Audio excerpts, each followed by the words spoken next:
Welcome to Garden Gossip, Big Blend Radio's home and garden show. Come on, let's grow together. So, welcome everyone. Here's a little garden gossip for you. Does your neighbor, are they planting a square foot garden? This is something new to Nancy and I here on Big Blend Radio. And so we're very excited to learn more about it. And also for those who do square foot gardening, there is a new planner out now that you can get. It's called the Square Foot Gardening Planner, a 3-year journal to recording the planning, planting, and care of your square foot garden. I'm excited about this. I want to do it. It looks like it really makes everything easy, and attainable. You can go to squarefootgardening.org, and we have Rick Bickling joining us today. He's a master gardener and a spokesperson for the Square Foot Gardening Foundation. So welcome to the show, Rick. How are you? I'm very good. Thanks so much for having me on today. Now, do you peek in your neighbor's yard to get a little garden gossip once in a while? Pretty tall, so I can kind of peek over fences every now and then, but usually I just go over and knock on the door and see what people are planting, sure. Yeah, and this is the thing too. I think what's so cool about people gardening and then growing their own vegetables and everything is sharing starts to happen down through the streets, right? Doesn't that happen? Very much so, you're right. Yeah. Now, square foot gardening, like I said, this is new to us. So can you give us a little, like you're part of the foundation, where this all started? Who started square foot gardening? Okay. Square foot gardening was started by a man named Mel Bartholomew in the about 1979 or so. He was an engineer by trade, and when he retired from being an engineer, he joined his local community garden, and he kind of quickly became frustrated by what he found to be the waste of space and time, and people tended to grow much more than they really needed, so there's a lot of food wasted. So he put his engineer mind in gear, and he came up with what's called the square foot gardening. Oh, Um, and probably the best way to tell you what it is let me tell you my journey to yeah. square foot gardening. Like you said, I'm a master gardener here in the Austin, Texas area. Oh, And yeah, okay, you are right good. up the road. Sure. Yeah. Yeah. So about 15 years ago, after we had a basketball court in the backyard, because both of our sons are like 6'7", 6'8". And about the time they moved off on their own, I retired from the IT industry and got my square foot gardening certification. So of course, I felt it was necessary to have a bigger garden. Master gardener need a bigger garden. But I had a problem. Really, the only place in our yard that received enough sunlight to garden on was the basketball court. So now my niece told me that it was probably not a good idea for me to keep playing basketball by myself out there. So, how do you plant a garden on a basketball court? There's no soil. I did my research and I came across square foot gardening, and it uses a couple unique features, some not so unique, but in combination, they're very unique. The first thing we do is we use raised beds. Okay. So that's good in a lot of different ways, in that now you can put your own soil in it. So the basketball court kind of comes out of play.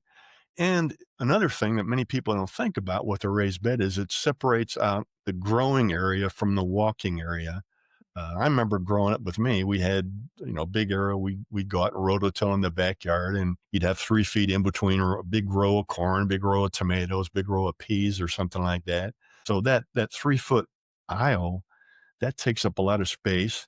And when you put the sprinkler out, you're watering that. So by kind of taking out the walking area and having the growing area separate, and typically a typical square foot garden's bed size is like 4 feet by 4 feet. So that way anyone can reach in from any side. You're not trying to reach 10 feet in there, and you can stack them up kind of next to each other to have bigger ones. So now everything is grown in the square foot garden, and you can walk around. For me, it was great because I'd walk around in between them, and it's concrete, so not a problem.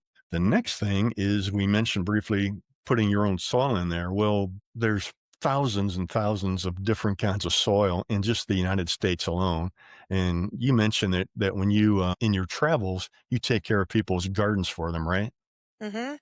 So Yep. you've probably seen a lot of different gardens with a lot of different kinds of soil. Some soil look Texas. pretty. Yeah. Yeah. This has got, Texas, you've got about this much soil, and then it's rock underneath. and then you got that black soil too. It's like a black clay, and then you go up to Oklahoma, you got red clay dirt, and it's like, wow, this is a whole bunch of, yeah, we want our own soil. Exactly. So, it's kind of sometimes you get good soil and sometimes you don't. But by taking what soil you have out of the equation and making your own growing mixture, Mm. that kind of puts everyone on an even footing. And what we call it Mel's mix, or Mel Bartholomew is the man who invented it. And what it is, it's three parts by volume, equal parts of three natural ingredients. There's compost, Okay. and we recommend people make their own. But if you don't, you can start off by buying a couple different kinds of compost at a big box store someplace and mixing them together. So compost, vermiculite, and peat moss. Now, before we go any farther, some people are probably grabbing a hold of their chair, going, "Oh, peat moss, it's bad. We're running out." Well, it's true that many years ago, peat moss was over harvested, mostly in Europe. But today, about 85% of the peat moss that's used in the agricultural industry in North America comes from Canada, and it's very sustainably harvested up there. And as a matter of fact, about 60 times more peat moss is just made in nature and deposited than is actually harvested for agricultural purposes. 60 times more is being put down naturally than is what's harvested. And even after they do harvest it, they go back in and they repurpose the land and make it ready for more peat. So it's very sustainable. The next one, again, some people are probably going vermiculite. Oh, it's radioactive. We don't want that. About 10 years ago, there was one vermiculite mine in Libby, Montana that unfortunately was next to an asbestos mine. So some of the vermiculite harvested from that was contaminated by asbestos, but they closed that mine years ago. And now if you go and buy a bag of vermiculite at your store, you'll see that it's certified asbestos free. Oh, okay. So this is so so what does the vermiculite do for the garden? That's a great question. What happens is when you mix these three together, um, the compost provides all the soil nutrients. The other two, not so much nutrients, but what they do help in conjunction with each other in the compost is they make the soil very light and fluffy. So seeds are able to germinate pretty freely. It drains well, but it also holds water well. It's kind of like a sponge. Mhm. It holds so much, but you can still squeeze it out. So it doesn't get all wet in there. But by the same token, it doesn't just run right through like at the beach or something like that. Yeah, And okay. the other thing, something that we've all heard of soil pH, but there's another soil measurement that I had never heard of until I started square foot gardening. And it's called the cation exchange capacity. And that sounds like, boy, you've got to have a master's degree in science to know what Yeah. that is. But basically, if you think of soil, let's say you've got a jar and you fill it with marbles. Mhm. Now, the marbles are soil particles, and the space in between the marbles is called the pore space. Okay. So, if you were to add some nutrients into that and then pour water over it, a lot of the nutrients would just run out. And that's not good in your garden or for nature, because when all the nutrients run out, they go into the streams. Now you've got algae blooms and you lose the nutrients. So what the cation exchange is, if you think of those little marbles now Mhm. as magnets, and the soil and the nutrients are positively charged, the little soil particles are negatively charged. So the more soil particles that are attracted to the more nutrients that are Mhm. attracted to each soil particle, and the more nutrients each soil particle holds, that's called the cation exchange capacity. So a higher number means, yeah, this soil holds on to more nutrients. It doesn't wash away, yet it gives it up easily to the plant. That's cool. So when you're doing the square foot, so it's like it's a raised bed, which we're very Hmm. familiar with, which is really a huge, and I know there's different kinds of, we've tried them. We've actually, grown in raised beds, and especially when we used to live in Arizona, that helped Hmm. because Right. you could shade it if you needed to, and there's all kinds of ways. I know in Texas, I know, actually when we lived in the desert in Joshua Tree, we used those like kettle tubs of what you would feed Oh cattle yeah. water. The cattle Yeah, tub. Yeah, I've seen that. yeah, a cattle tub and stuff. So everyone does it a little different, but Hmm. with these, I think it makes it really accessible. Like I was saying in the beginning, that it's, hey, we can plan what we're doing, how much we want. Because sometimes you end up with just a crazy overabundance and maybe not of Right. what you. I remember having basil take over our yard, like literally Yes. went crazy, right? And it can still happen because we have birds that are part of our buddies. I Hmm. think you have like a way to protect shade, protect from birds, all kinds of things when you have these raised beds. But Hmm. they're little square containers, right? So it's like a raised bed, that's got it's like a grid, right? So it's a grid, square foot Exactly. grid. But is it a and so you're gonna get your grid. Now, where do people get these? Do they make them? Do they go through the foundation? How do we get a square foot raised We bed? have some that are available through the foundation, but typically Okay, those are actually kind of different and very unique in that we have some that are basically that raised bed, but it's up like a table. So now if you're older and it's hard for you to bend over, or if you're in a wheelchair, you can yeah, use that. A lot of people make their own, and you can use a lot of different materials with different prices, different looks, things like that. I've seen actually some basically what are square foot beds at the big box stores. I won't mention any, give free yeah. advertising, but every now and then you'll see them in there. Get it, You men- get it while you yeah, can. yeah. Now you mentioned the grid. So we've got a raised bed. We've got our own special soil mixture, so you don't have to worry about rocks or anything in there. Now with this soil mixture, one of the great things about it is you only need about 6 to 8 inches of it. Now I've seen raised beds that are 2, 3 feet tall, and that's a whole lot of soil you got to put in there, and that's going to take a lot of time and be tough to do. But with Mel's Mix, you only need 6 to 8 inches, and that'll Oh, let you okay. grow anything. Yeah, anything from you know, carrots to big tomato plants and pepper plants. Oh, Now, the grid is what that is that's one of the features that, again, Mel came up with rather than trying to, we don't want to plant a row and 3 feet to walk in and then another row. So, why would you want to have like a row and then a big space and then another row in a raised bed? So, it's this all plants and all vegetables, especially when you buy that seed package. If you look on the back, it tells you mhm. the recommended spacing and Yeah, and they're different. Some of them are kind of the same, and it's based on the mature size of each plant. Pepper plants you probably put about a foot apart. Tomato plants the same thing. Carrots you can put 3 inches apart.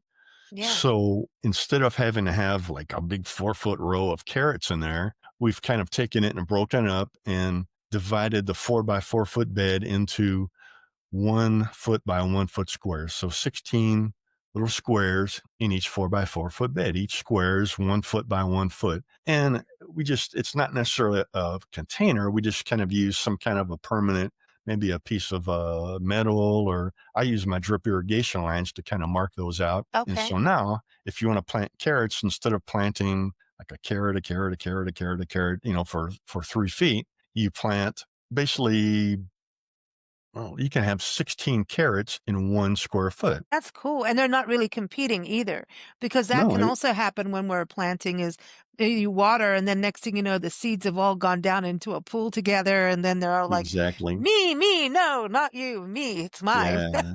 I grow and you So don't." Yeah. exactly. So now you're still planting everything you plant is still the recommended distance apart, but instead of just being linear, there's kind of, a couple here and then go down the 3 feet, 3 inches or so, and then some more. And that also lets you have a lot more variety in each square foot garden. Just a 4 by 4 foot bed, you've got 16 squares. So you could have really 16 different things growing in there at different times of the year. Start off in the spring with your, some cool weather plants, beets and broccoli. And then in the summer, you'd move into your beans and So they could tomatoes and grow up. peppers. You could put, like, something for like, even if what about squash and melons? I was thinking about that right now because Mhm. they kinda spread out, but you could make them go up, right? Or Exactly, and that's okay. great that you brought that up because what we recommend is people put a trellis on the north-facing side. So what that does is it's not gonna throw shade on the rest of the square foot garden. It still gets the sun because it's up higher, but, when the sun comes in from the south, the shade goes behind it. It's not shading anything else. And for me, I've got, oh gosh, 16 square foot garden beds, each 4 by 4, What? and probably half of them have a trellis on the back, and I've grown things anywhere from cantaloupe, squash, I've got tomatoes and peppers and of course peas and green beans, Malabar spinach. You can grow a lot of stuff back there, and it's nice because it grows up. So if you were just to plant like most of us have done, plant a squash plant, Yeah. it's in a mound, and you probably need 4 by 4 foot just for that one squash plant. Now you can kind of Yeah. train things up the trellis. What I really like about this is that and the planner going together with this is going to be fantastic for someone for the holiday season coming up. Everyone's Hmm. planning. When winter comes, all the gardeners are like, eh. And depending Yeah. on where you live, right? You're not allowed to have another freeze. That's that is not allowed in Austin. But it allows this planning to happen. I love the planner because you can follow what's going on, what you did you use this seeds and this seed didn't. Like I have a Hmm. friend, she grew was it cucumbers, and they did not come out with the type of cucumber it was supposed to be. So Mm. she's like, what was going on with that seed company? I don't know if I want to try these again next year, Yeah. try something different. But I think what is so cool is for families, especially people have, if you have to use community garden space, this is a nice Hmm. way of doing it. And now that I think of it, I have seen these in community gardens. That's where I've seen them. And then if you're living in a small, single family home, but for families and for a kid that wants to learn how to grow, to take ownership of their own square foot raised bed. Like this is my raised bed. Then they're going to start to get excited. It's kind of like if you want a puppy, you're going to have to take care of it. You know what I mean? So it's something like they can have a project that is off of the phone for a bit. Like, and this is Exactly. manageable and will have, I think the more success you have, the more you're going to do it and maybe eat it for the kids. Yeah. Yeah, that's you mentioned a lot of great points there. I mean, a big one is it's manageable. I remember again when I was a kid, man, we'd go out and Dad would rototill a big old hunk of the backyard. And of course, back then we had big backyards. Now Yeah. backyards aren't so big anymore, or there aren't any. You might just have a balcony on your apartment or something like that, where you could still put a square foot Yeah. garden bed up there. So it's a lot more manageable. I always dreaded like, oh my gosh, I've got quarter acre of green beans. I've got to go weed or something like that, or pick 20 bushels of tomatoes. Now you can go out and just start with one square in each bed and, kind of weed it. And then if there's anything, pick it. And then that goes pretty fast. So you usually do another one. And before you know it, you've got the whole bed done and weeded and hopefully harvested some stuff too. Yeah. Now I've seen also on the website, and everyone, I'm going to give that out again. It's linked in the episode notes, squarefootgardening.org. And I was all on that. And I'm like, okay, I want everywhere that we go as we pet sit across the country to have one now. Please. Pet Yeah. sitting people, pet parents, you need, well, actually, that does bring up a good point. That's the other thing is if you have pets, Hmm. pets like to get into your garden, you know, and They do, don't they? this is a way you could maybe corner it off with a gate and, kind of have it put aside so dogs don't go sniffing and doing what they do Hmm. inside the garden. I'm just saying, I know dogs and, so you can keep it kind of clean too. But again, you're doing organic food, which is so crucial. I mean, you can taste the difference between Yes. something grown in your backyard organically, unless you're going to a farmer's market or going to the farm, it's two different things. But even this, yourself is organic. It just, it's Yes. clean. Um, what I saw was though that a lot of schools are using these. And Yeah, that we've to me is exciting. it is. I mean, besides just, teaching kids how to garden, Mel actually came out with a book, I think Square Foot Gardening for Kids, where he came up with a little curriculum for each different grade level from small kids up through high school, where I you want one. can, yeah, you kind of integrate that STEM stuff, the science, technology, Hmm. engineering, and math, so now with math, it's, hey, you've got 16 squares and we can put, uh, 4 green beans in here. How many plants, if you get to teach Yeah. a whole curriculum with that. So kids are outside, they're learning how to garden and then they're kind of learning the other stuff too. And one of the things you just mentioned, keeping things out of your gardens, whether it's a pet or squirrels or bugs. The nice thing about having just a 4 by 4 foot bed or multiple ones, you can do a lot of things with them. Like you mentioned a freeze. You can actually make it like a little, each bed its own little mini greenhouse. I built some little kind of cubes out of PVC pipe just to put over it. So Cool. if it's going to be really cold out, I can put some plastic over it. Now, to keep the squirrels out, that's my nemesis is the squirrels. I use some chicken wire on there that keeps them out. Now, if you have some plants that are self-pollinating, you can just put some, or it's not quite pollination season; they're just growing. You can put some floating row cover over that, like broccoli or cauliflower, stuff like that. Doesn't necessarily need any pollination, so you can do that. So each one, depending on the season, depending on what you need to do, you can put something over it or have nothing over it. Now, the other thing during winter, because it's Yeah. coming, I know people have greenhouses and, Mhm. because who wants to be put inside, you know what I mean? A greenhouse is the Yeah. coolest thing because you still get the sunlight, you can keep it warm, and you can grow things that you not, I know someone who lives in the mountains who grew pineapple just in his Really? greenhouse, just by taking they had pineapple, took the top off, and he went, I got a greenhouse. It's warm. I'm putting it in there. And he started growing pineapples. And I'm like, no way, dude. That's so Wow. cool. So, I mean, you never know, right? I think that might be a little bit of a bigger fruit, but I can imagine putting these in greenhouses, especially for those who, accessibility is an issue. This is a really good way of being able to be indoors and still garden and not, get that seasonal affective disorder, the SADS disease when it gets too gloomy. And Yeah. we want this. We want a greenhouse now. I'm Yeah. going shopping.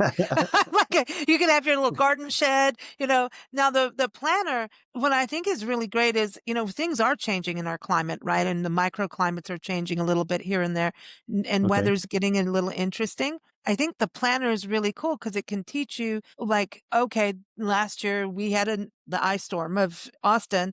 Is Right. it going to happen next year? Look at the timing so you can really watch how things are either staying the same or shifting or not. And we all Mm. know some things just happen out of the blue, like that ice storm.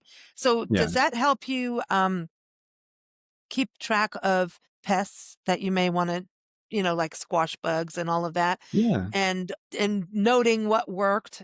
Does Dawn liquid soap and water really get rid of squash beetles?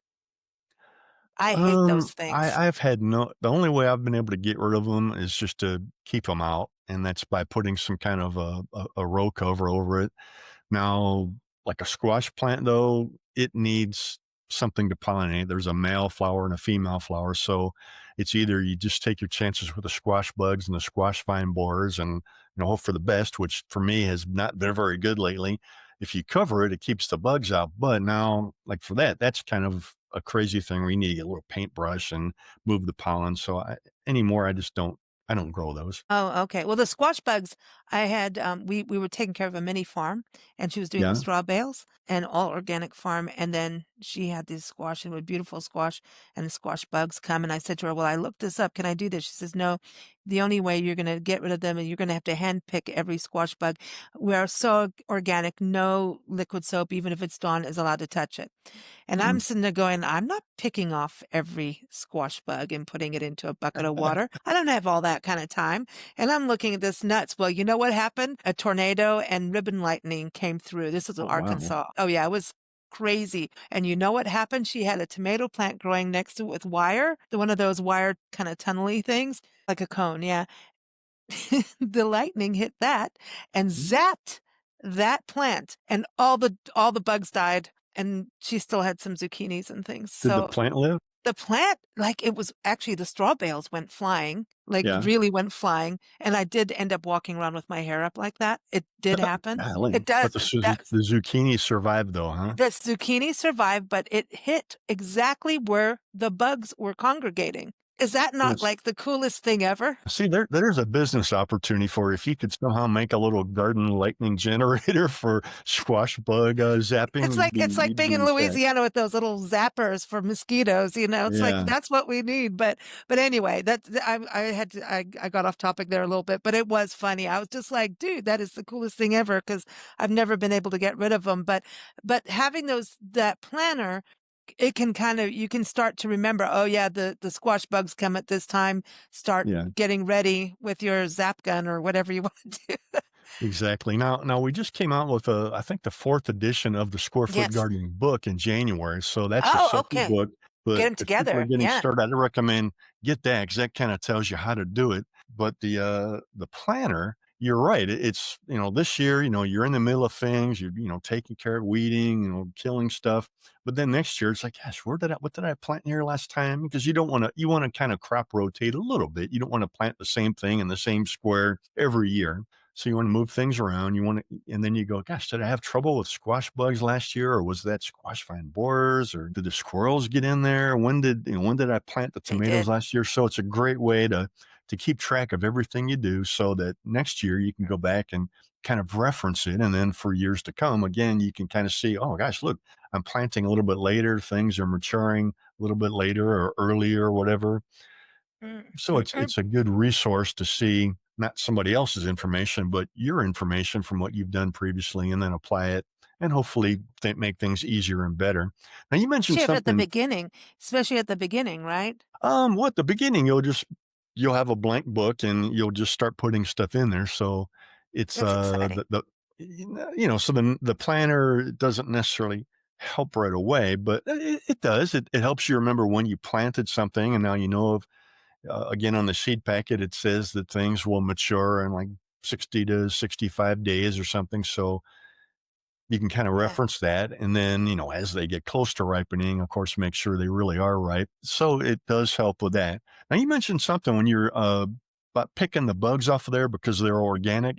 The square foot gardening method is totally organic. We don't use any kind of pesticides and we don't use any kind of fertilizer. So, Oh, yeah, I mean, you'd have to go and kind of pick things off, and that may or may not work. But all the nutrients for the plants comes from compost. So if you make your own oh, compost and throw stuff out there, you know that you're not throwing any kind of, radioactive material or anything crazy in there. It's just all stuff that you put in there. And that's all it takes. And what happens is after you harvest like a square, if I've got carrots in a square and it's time to harvest them, when I take them out, just get a scoop of compost and kind of fill in any of the missing soil, and that replenishes the nutrients and kind of gets the soil level up a little okay. bit too. Yeah, I was going to ask you about that because Yeah. yeah, the stronger your plant is, so the more nutrients it has through the compost and the soil, the Hmm. better it's going to be able to ward off the pests because or the pests won't get to it as bad. If it's a weak Yeah. plant, they're going to kill it. The squash is going Exactly. down, but her zucchini got zapped too, so like they got super big. No, I'm kidding. But anyway, but Crazy Frankenstein zucchini. it Yeah. is. Well, actually, seriously, if you I really did have the hair for it too. Wow. It took no, I almost got zapped. They had what they call ribbon lighting. Just the sky was just a sea of it was insane. But it was a trip though. Um you're planting, so you go and do your first planting, and then you talked about crop rotation, which definitely we know farmers do that to keep their Hmm. soil healthy. Are we adding, you said add your compost. Do we add to the soil throughout time? And like if it's the next season, you go in and add to it, or should you really focus more on the compost? As long as when you harvest something, just put a couple scoops with your little trowel to put some more compost in there, and then mix it in with all the what's already in there. So that kind of mixes it in. Now, Okay. I've found that, after 15 years of using mine, the wind will blow a little bit away. So I kind of had to make another fresh batch of Mel's Mix just to top things off a little bit. But really, Mel's Mix will last a long time as long as you keep Wow. replenishing the nutrients. Okay. The compost thing is so cool. We have so much waste in landfills that Hmm. it's the one thing we can do. And then everybody's like, oh, well, it doesn't do meat. Well, we did, when we lived in the Joshua Tree area, we transformed our soil was terrible, Hmm. terrible because it still had the chemicals from when the house was built. And we didn't know all that. We threw all these seeds down. Wildflower seeds are going to grow. And we had little teeny bluebells, little teeny mallow plants. I mean, they were like not even like, yeah, it was embarrassing, but we realized our soil was bad and we did it through cow, cow manure as a Hmm. fertilized compost. We started really composting. And that's when it was the compost that made that soil. And we were growing cantaloupe and roses and I mean everything that we could out there. And it's Yep. intense because it's hot, hot, hot, or you're going to freeze. Yes. Well, you understand this in Texas, right? So Yeah. that was really cool. But the soil to me was everything. The composting, we got this thing called bokashi, I think it is. And you could take anything that was edible and put it in Mhm. there, including bones.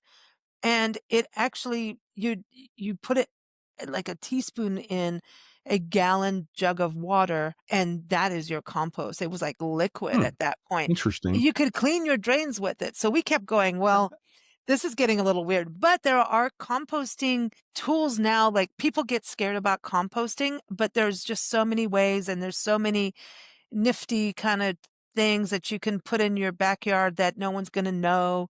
And it's not the big stinky mess that people think is my point. Yeah, it's not But the there's a lot of ways bokashi you did stink, but it was kind of fun. that I can't promise that I could make some compost that cleans your drains out. I don't know if I'd wanna put that in my garden if No, I that was did. weird, but it was Yeah. weird, but it did work.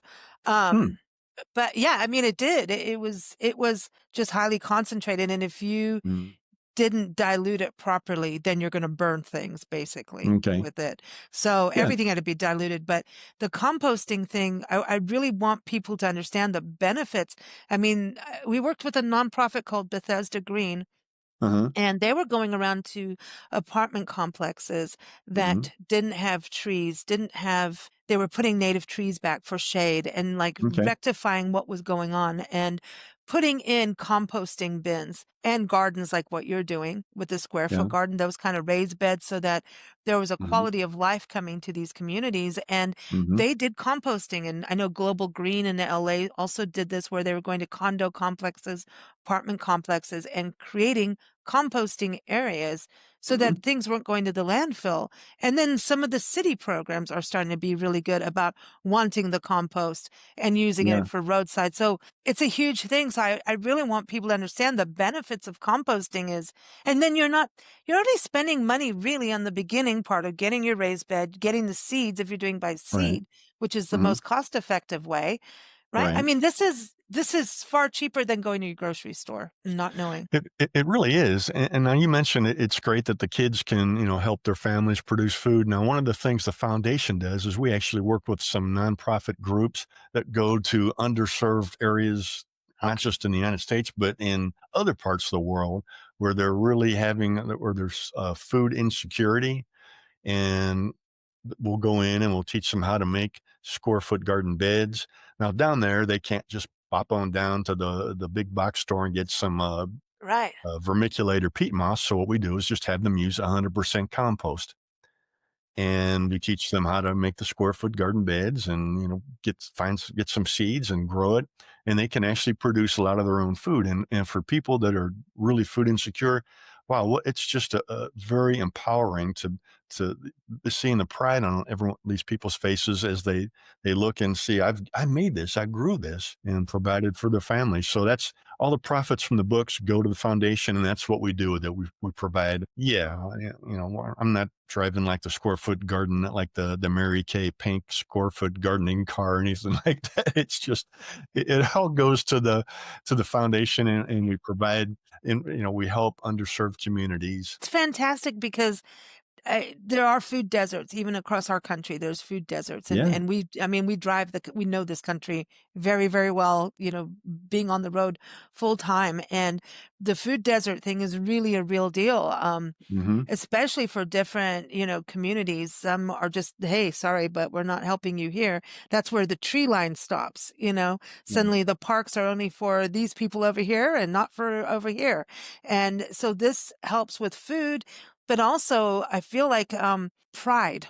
There's like a pride that comes with this Very of much so. growing. And can you do edible flowers in there too? Because I mean, why not have a little bit of flower power Yeah, in your garden? absolutely. And we recommend that people kind of intersperse a lot of flowers are like chrysanthemums. They'll kind of chase away some bugs. Marigolds, same thing. I think if you put a couple squares of flowers in there like that, or just some other flowers that you might like, it's like a little patchwork. It's like making your own little patchwork quilt of vegetables. You can kind of lay it out how Exactly you it. want. I was thinking about this. What really got me excited. So in Asheville, North Carolina, Hmm. the North Carolina Arboretum has a quilt garden, and Mm. they change it out every season. You can stand up above and look down from this little raised up area. You can go right down, and they have this huge quilt. And there's the fall quilt, the spring quilt, and I'm like, Hmm. I want to make a quilt. So when I Yeah. saw this, I went, this is how you could do your own backyard quilt, and all the communities that have, they have a quilts on the barn. You know what I mean? They have like Yeah. people go on these trails. I'm like, Mhm. but you could do this and for kids and everything. And that's part of why I think the planner is so cool on the creative side. You could go by, okay, well, this is this color, that's that color, this is height. I mean, the whole thing. And cabbage, you could go to town on cabbage and kale doing Yeah. this. No, This would be that's cool. one of the things that's great when you first starting your square foot garden is it has a section in there where it kind of takes, okay, here's a bed and you've got one bed and it's got 16 squares. So here's square 1, 2, 3, 4, 5, 6 through 16. And you can kind of put in there, play around with it. Oh, let's have some carrots here. I want some flowers here.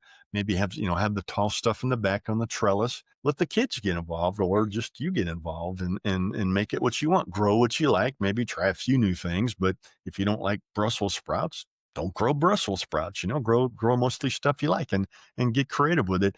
And also, it lets you, we kind of mentioned the crop rotation. Now I've written big articles and videos about the official crop rotation stuff. It gets pretty complicated, but really with square foot gardening, as long as you plant the kind of spring things in there in the spring, and then when they're done, you plant your summer type things, tomatoes and green beans and stuff like that, and then you go back to some winter things, broccoli and stuff, that works out pretty good. And then by the time the things are dormant for the full winter, and then you come back, you're starting all over again. Okay, so here's what I want to do. There's the quilt project. You see, this would be dangerous. This is why we have to travel because I'll just get like, let's get how many like pieces of land can I have to do this? So I'm Mhm. thinking of all the chefs I know that a kitchen, this is like the ideal kitchen garden. But here's Yeah, what would happen to me. I'd be like, here's the Italian grid. Here's the Mexican food grid, right? So I would yeah, start, I know they share flavors, but like you could do like, here's the English garden. You could go by what Louisiana will have its own with yeah. peppers.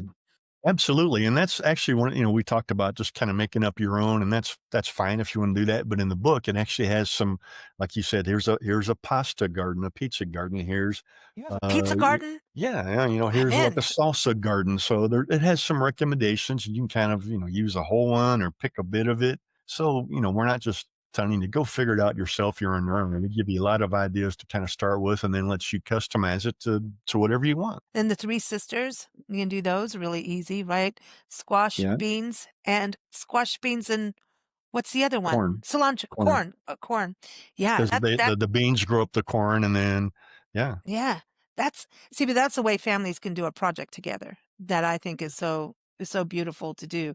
Okay, so you plan it, you watch it, you journal it. So that's mhm. another, activity. Now, what about seeds? Do we start harvesting our own seeds and documenting that or are we buying new seeds?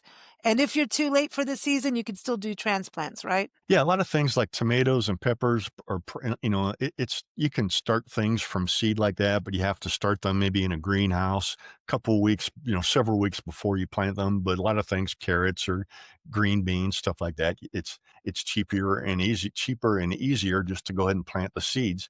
If you wanna save your own seeds, a lot of times it's pretty easy. With peppers for me, I'll just you scrape out the seeds before you cook them, and I'll put those aside, and they'll kind of dry out. Some things, tomato seeds that, now it's a little kinda scrape out that mush, and, um, it's up to you. It's easier just to go buy some seeds, they're pretty cheap, or some transplants. Start with that and then do the same thing next year, or if you really wanna get into seed saving and stuff like that, you can do that too. We've got tips in the book on both ways to do it. And then heirloom seeds, that would be a thing. That's what I wanna do. All the Yeah, weird and wonderful colors. Like, I am the child here now. Really, I want because, like, the beets and everything that have, like, the candy stripes and yeah, why not? Let's have fun. We can have fun with yeah, our food. We get to play with our food this way. Well, thank you. This is exciting. So I want to tell everybody again, the book is out now. It's a planner. So this is your journal, but it's called the Square Foot Gardening Planner. But you were talking about the other one, which is the Square Foot Gardening book, right? So that's the one that came out in January. And so this would right. go get them together as a companion set Yeah, and for that's the what I would holiday recommend. season. Would you say anybody who likes food, anybody Anyone who likes concerned? food, anyone and it's great for people who are just beginning gardening. It's very easy to start small and get bigger. And really, even for people who have been gardening with like a lot of rows or something, maybe they're getting older, they don't want to go out and have to rototill as much. They want to kind of transition to something else. Great for them too. It gives them something new to learn and apply the things they already know in a smaller footprint in an easier way. And also it uses a lot less water, takes about, when we talked about space, so it's a lot easier to do. This is cool. I've been doing it for 15 years and I love it. I could see people that have that creative carpentry kind of skill being able to just do really interesting shapes with the grid inside it that you Mhm. could wind through your garden. Yeah, this is fun. All right, you got me all excited. Thank you so much, everyone. Again, go to squarefootgardening.org. The link is in the episode notes. And when you go on their website, there's, like Rick was saying, about all the different videos are on there. This is something to get you started. And I think once you start eating from your garden, you're going to start going, oh, well, maybe I will get that orange tree, or maybe I will start just doing more with what you have. And it makes your home a home, and I think more people Mm. are working from home now. So Mhm. we can homestead now more than what Yeah. we used to. So yeah, if your boss is irritating you, you can go in the garden. That's what you do.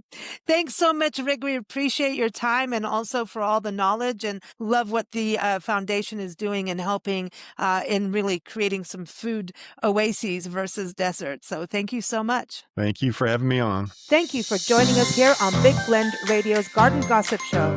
Thanks for growing with us. You can follow us at bigblendradio.com.